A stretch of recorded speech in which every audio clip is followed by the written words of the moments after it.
Hello, everyone. This is Brother Jay Harrison. Today I'm going to be talking to you about the abomination of judging. Yeah, you might be going like, what? But, just look at you here today. This is an abomination. That is an abomination. Why is there focus on a single abomination? Do you know that we have all done abominations?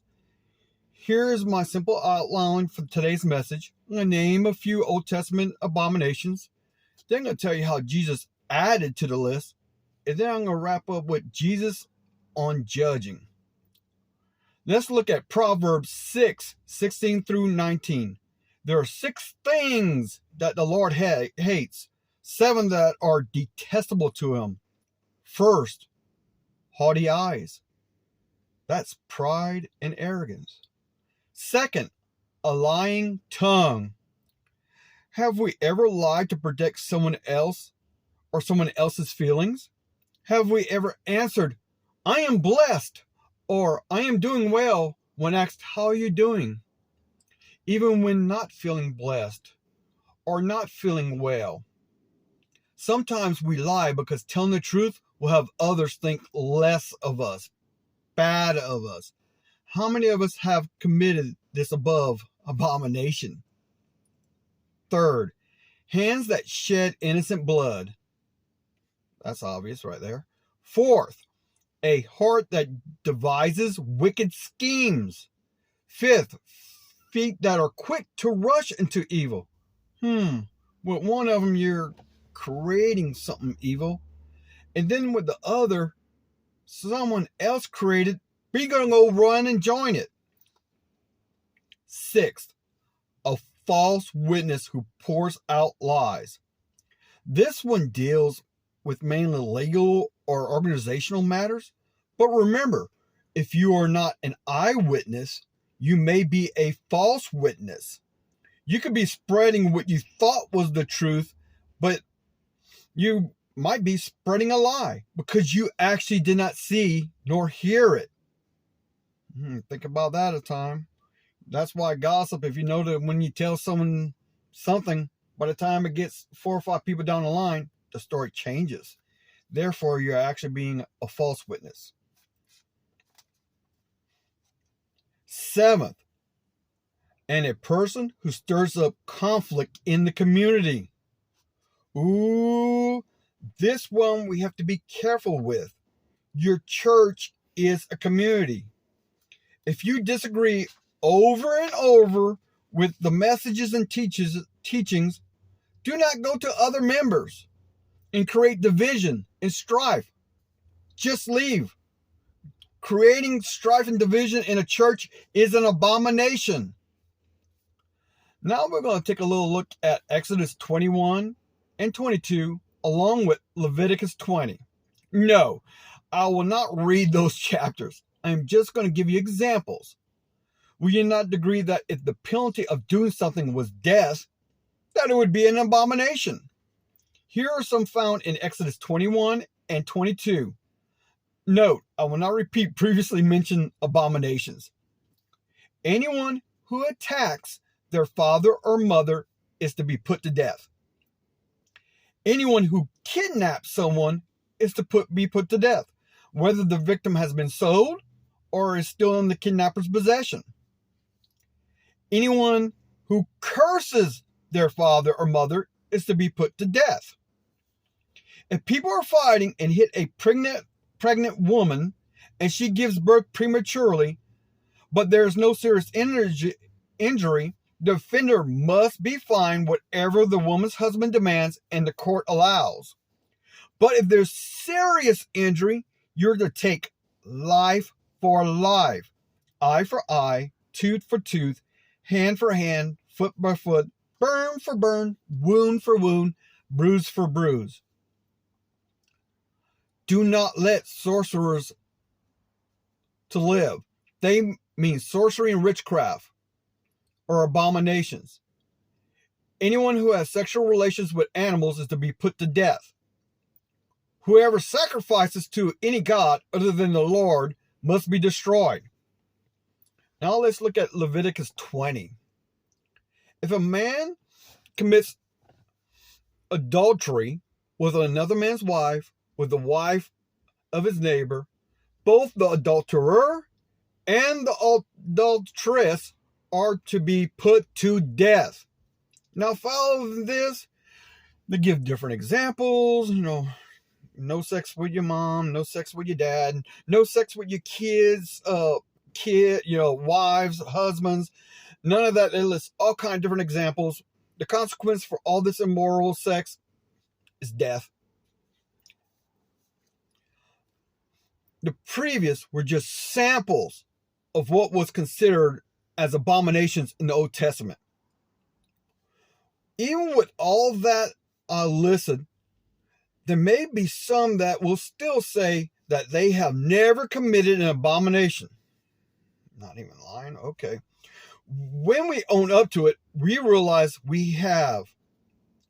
Jesus even gave us a couple more examples that we may never have even realized.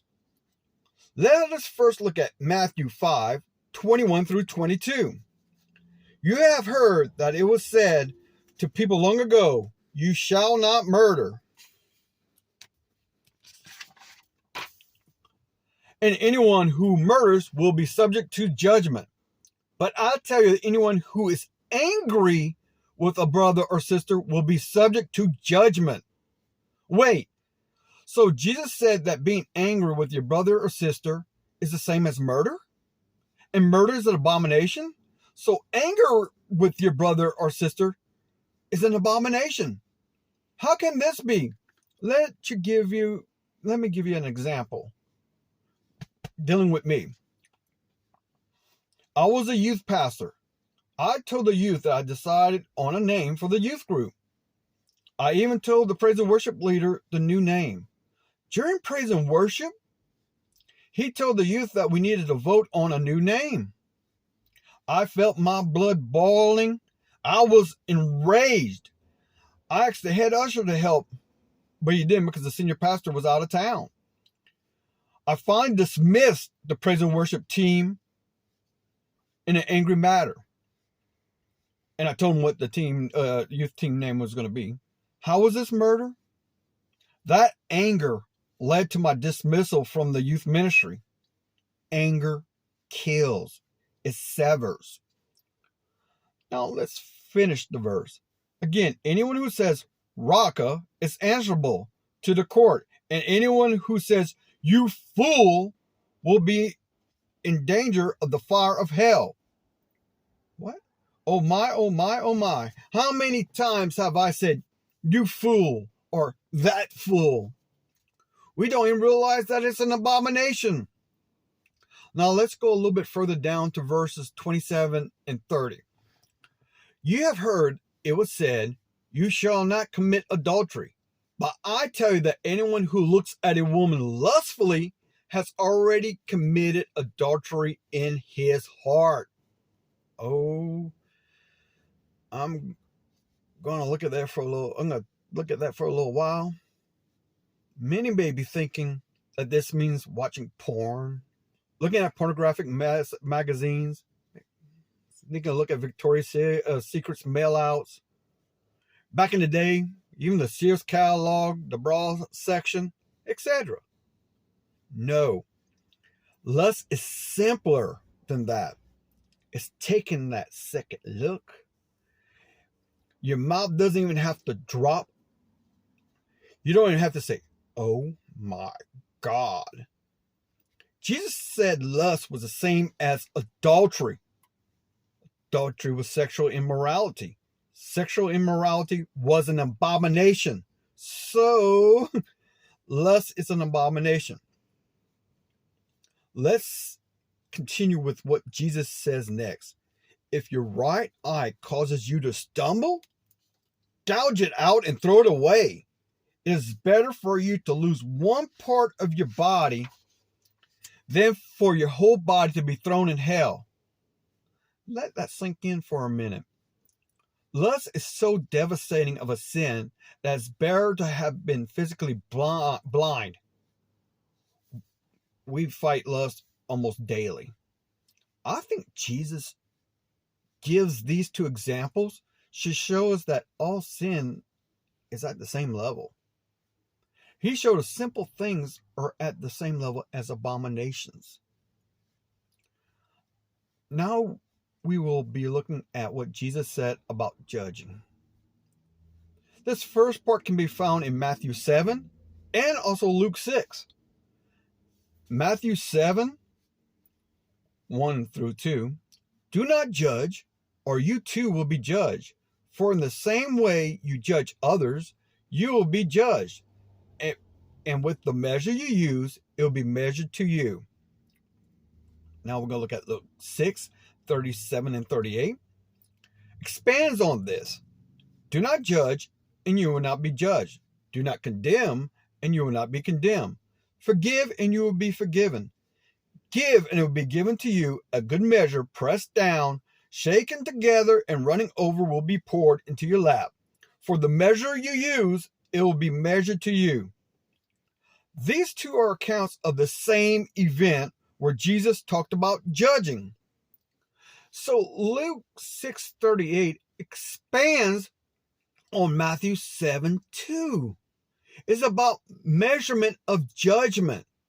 Luke 6:38 shows the exponential power of judging. It's not about giving money. It's about giving judgment, condemnation, and forgiveness. Jesus was talking about judging others. Then he tells a parable in Luke 6:39. He also told him this parable. Can the blind lead the blind? Will they not both fall into a pit? The student is not above the teacher, but everyone who is fully trained will be like their teacher. I love the question Jesus poses. Can the blind lead the blind? You know he's about to answer that. And you know it's about judging others. In verse 40, I think Jesus is talking about himself and us. We are not above Jesus, but when we are trained in his word, we become like him.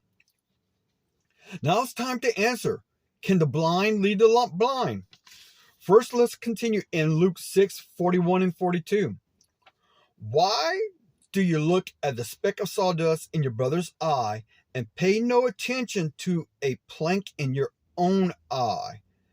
How can you say to your brother, brother, let me take the speck out of your eye, when you yourself fail to see the plank in your own eye?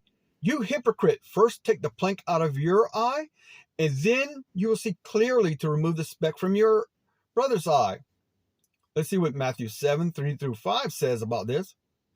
Looks almost the same. Why do you look at the speck of sawdust in your brother's eye and pay no attention to the plank in your own eye? How can you say to your brother, let me take the speck out of your eye, when all the time there's a plank in your own eye? You hypocrite! First, take the plank out of your own eye, and then you will see clearly to remove the speck from your brother's eye. Now, we all know why the blind cannot see the blind. There's a big plank in their eyes.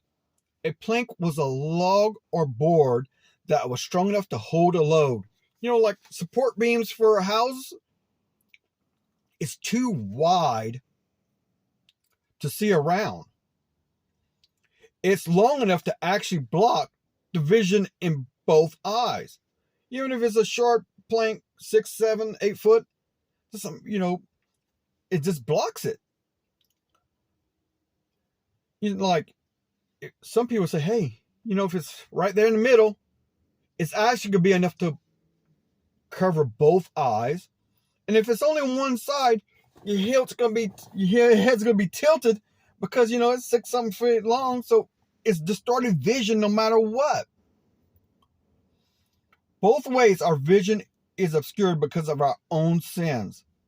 That plank would be millions upon millions of individual specks. Due to the sinful nature, would we be able to actually remove the last speck of that plank? Because new specks are rebuilding the plank.